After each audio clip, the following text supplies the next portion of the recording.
Tuesday, I am fading. Goodbye, Ruby Tuesday. Tuesday afternoon.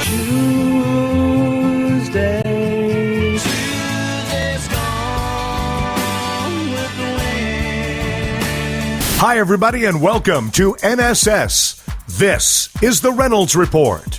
The American Film Institute Board of Trustees has just announced that composer John Williams will be the recipient of the 44th AFI Life Achievement Award. It's America's highest honor for a career in film. And for the first time in AFI history, the award will be bestowed upon a composer. Williams will be honored on June 9th in Los Angeles. The AFI Life Achievement Award tribute special will return for its fourth year, with TNT to air it late in June 2016. Williams is the composer behind many of the greatest American films and television series of all time, and boasts over 150 credits across 7 decades. He scored music for Jaws, E.T., Schindler's List, Star Wars, Harry Potter, Saving Private Ryan, Lincoln, and many, many more. In fact, Star Wars: The Force Awakens, which opens in December, will include John Williams' music.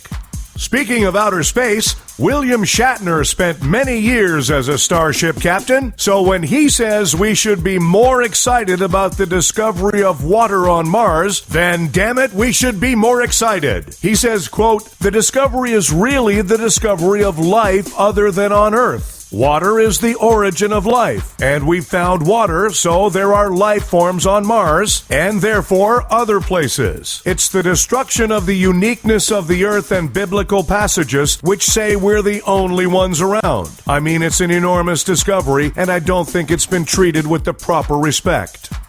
Steve Jobs opened in theaters this weekend. Is it just us, or is there a new movie about Steve Jobs all the time? This weekend, What if Steve Jobs.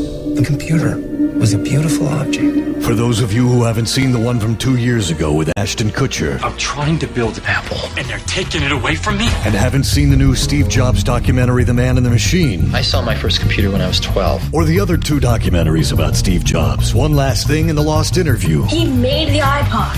He made the iPhone. And that's awesome. then this Steve Jobs movie is definitely for you. Could you repeat that? Oh, it's being repeated, and you've been replaced by Seth Rogen. It's a blatant ripoff. Jobs. I mean Steve Jobs. A totally different movie. I'm gonna sue you for every cent. Now showing. Authorities are reporting that smugglers of radioactive material are actively seeking out extremist groups to make sales. And if they order within the next 4 hours, free shipping. Nominees for the Rock and Roll Hall of Fame have been announced, or as I say every year around this time, you'll get them next year, Dexy's Midnight Runners. Will Smith and DJ Jazzy Jeff announced that they're going on tour next summer. I'll let you guess which one was readily available and which one had to move stuff around on his calendar. In Portland, Oregon, thieves targeted a health food truck, stealing its entire shipment of tofu. Authorities are on the lookout for the gang, described as colorless, odorless, and tasteless. Jesse Jackson turned 74 on the weekend. You can tell Jesse's getting older. He now spends most of his time trying to find words that rhyme with prostate. Tom Cruise has been convinced by John Travolta to move to Florida. Apparently, it's much easier there to pick up transmissions from space. Scientists have found that the actual chemical responsible for a distance runner's high is the same chemical that's responsible for a pot smoker's high. The big difference is runners then shower, get dressed, and go to work.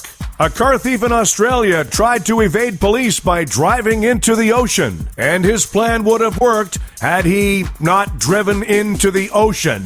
A new study reveals that Denver is America's most sexually active city, not to be confused with Washington, D.C., which is where most Americans get screwed. And General Mills recalled 2 million boxes of gluten-free Cheerios because they contained gluten. You don't want to know what their asbestos-free Cheerios contained. Thanks, everybody. We have a new episode of the Reynolds Report for you every weekday. The Jewel Radio Network, proud to present Frank D'Angelo and his 18-piece band Fall Concert Tour. Thursday, October 29th at the Aurelia Opera House. Friday, November 13th at Casino Teatre Lac Lemay in Gatineau. Saturday, November 14th at Teatre Corona Virgin Mobile. Saturday, November 21st at the Garrick Entertainment Center in Winnipeg. And Saturday, November 28th at Stonewall's Restaurant in Hamilton.